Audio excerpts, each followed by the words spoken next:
자, 2026년 1월 홍콩 증시에서 정말 어마어마한 전쟁이 시작됐습니다. 바로 중국 AI 산업의 패권을 건 AI 드래곤들의 생존 게임인데요.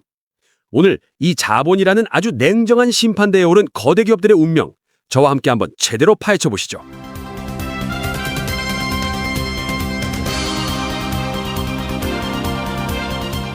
중국 언론에서는 지금 이 상황을 이렇게 표현하더라고요. 뭐냐면 기술력만 있으면 너도 나도 투자가 쏟아지던 그런 야생의 시대는 이제 끝났다는 겁니다. 이제부터는 진짜 숫자로, 수익성으로 자기 가치를 증명해야 하는 아주 냉혹한 힘의 구간에 들어선 거죠. 자, 그럼 이 서바이벌 게임의 첫 번째 주인공들부터 만나봐야겠죠.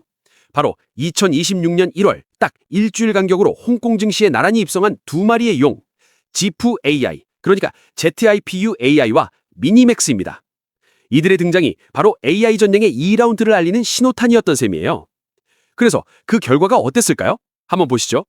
지프 AI가 시가총액 12조 원, 그리고 미니맥스는 무려 19조 원입니다. 아니, 이 숫자만 딱 보면 정말 초대박 상장처럼 보이잖아요? 그런데 말이죠, 이 화려한 가치 평가 뒤에는 우리가 반드시 알아야 할 아주 냉혹한 현실이 숨어 있습니다. 근데 재밌는 건 이 두 기업, 지프 AI와 미니맥스가 태생부터 전략까지 정말 모든 게 정반대라는 거예요. 비유하자면 마치 명문학교를 수석으로 졸업한 엘리트 모범생이랑 시장의 허점을 기가 막히게 파고드는 천재 해커의 대결이랄까요? 먼저 지프 AI는 중국의 MIT라고 불리는 칭화대 연구실에서 태어난 그야말로 정통 엘리트입니다. 이 친구들은 AI 모델 자차를 다른 기업에 빌려주고 구독료를 받는 이쪽에 AI 시대의 운영체제가 되겠다는 꿈을 꾸고 있죠.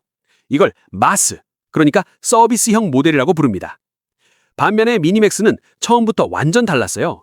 소비자를 직접 공략하는 토키라는 앱으로 바로 승부를 걸었죠. 그런데 지프 AI의 이 전략 제대로 먹혀들었습니다. 기업들한테 AI 모델을 판매하는 사업으로 불과 10개월 만에 매출을 무려 25배나 성장시켰어요.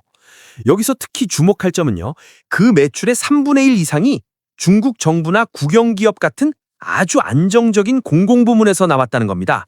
이건 든든한 뒷배를 확보한 거나 마찬가지죠. 반면에 미니맥스는 완전히 다른 그림을 그리고 있습니다. 이거 정말 놀라운데요. 이 회사 매출의 70%가 중국이 아니라 중국 밖, 그러니까 해외에서 나와요. 바로 AI 캐릭터 채팅 앱 토키 덕분이죠. 이게 2025년 3분기에만 유료 사용자가 177만 명에 달할 정도로 그야말로 전 세계적인 히트를 쳤습니다. 기술력 과시 이런 것보다는 어떻게 하면 돈을 벌 수 있는가에 대한 천재적인 감각을 보여준 거죠. 하지만 이렇게 서로 완전히 다른 길을 걷고 있는 두 기업에게도 피할 수 없는 공통점이 하나 있습니다. 바로 치명적인 약점, 아킬레스건이죠. 그게 뭐냐? 바로 천문학적인 적자입니다. 지프 AI를 한번 보세요.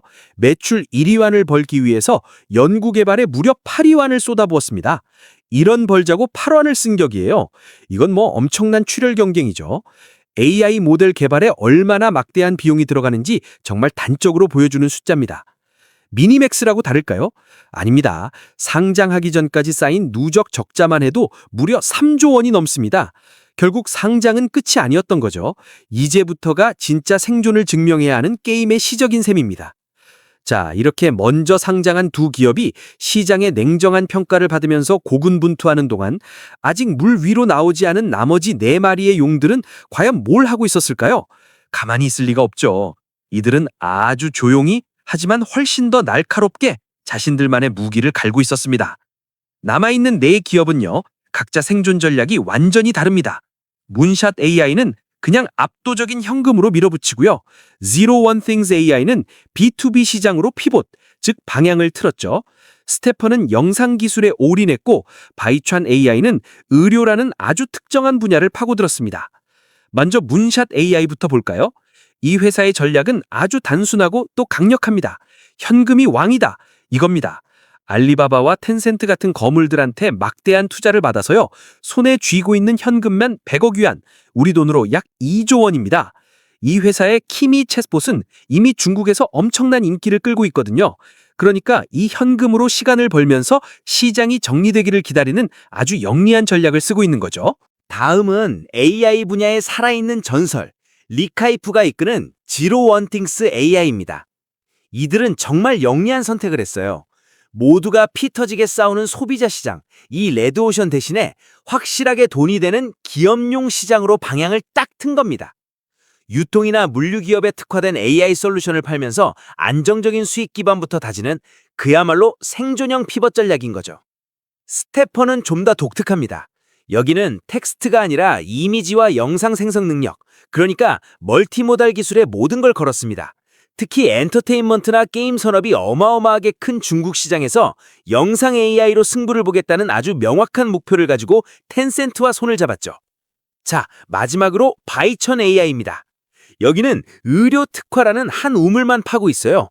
모두가 일반적인 챗봇 경쟁을 할 때 우리는 의료 상담이나 헬스케어 AI처럼 남들이 잘 안 가는 길에서 독점적인 지위를 차지하겠다는 니치 마켓 공략에 나선 겁니다. 어쩌면 이게 가장 현명한 선택일 수도 있습니다. 자, 그럼 이 복잡한 춘추전국 시대 과연 어떻게 정리될까요? 수백 개의 AI 모델이 난립하던 소위 백모대전의 시대는 이제 사실상 끝났습니다. 이제 시장은 확실한 자기 무기를 가진 소수의 플레이어들을 중심으로 아주 빠르게 재편되고 있습니다. 전문가들은 앞으로 시장이 크게 세 그룹으로 나뉠 거라고 봐요. 첫째, 먼저 상장해서 시장의 검증을 받고 있는 리더 그룹. 둘째, 막대한 자금력으로 버티는 도전자 그룹. 그리고 마지막으로 특정 분야에서만큼은 누구도 따라올 수 없는 기술을 가진 특화 생존자 그룹. 이 세 그룹 간의 싸움이 될 거라는 거죠. 그럼 우리 투자자 입장에서는 이 복잡한 판을 어떻게 읽어야 할까요? 제가 딱 세 가지 질문만 기억하시라고 말씀드리고 싶습니다. 그러니까 여러분은 만약에 중국 AI 기업을 보신다면요, 딱 이 세 가지만 꼭 확인해 보세요. 첫 번째, 이 어마어마한 적자를 대체 얼마나 빨리 줄일 수 있느냐? 두 번째, 미국의 제재라는 현실 속에서 화웨이 칩 같은 자국 인프라에 얼마나 잘 적응하느냐? 그리고 마지막으로 제일 중요한 세 번째, 미니맥스처럼 중국을 넘어서 해외에서 달러를 벌어올 능력이 있느냐? 바로 이 세 가지 질문에 대한 답이 이 용들의 장기적인 생존을 결정하게 될 겁니다. 지금까지 소프트웨어 기업들의 치열한 생존 전략을 쭉 살펴봤는데요. 여기서 마지막으로 우리가 던져야 할 질문이 하나 남았습니다. 이 모든 AI 소프트웨어를 돌리는 핵심, 바로 반도체는 이건 어떻게 하고 있을까요? 소프트웨어가 전투라면 하드웨어는 전쟁 그 자체입니다. 과연 누가 중국 AI의 미래를 떠받칠 칩을 만들고 있을까요? 그 이야기는 다음 분석에서 좀 더 깊이 다뤄보도록 하겠습니다.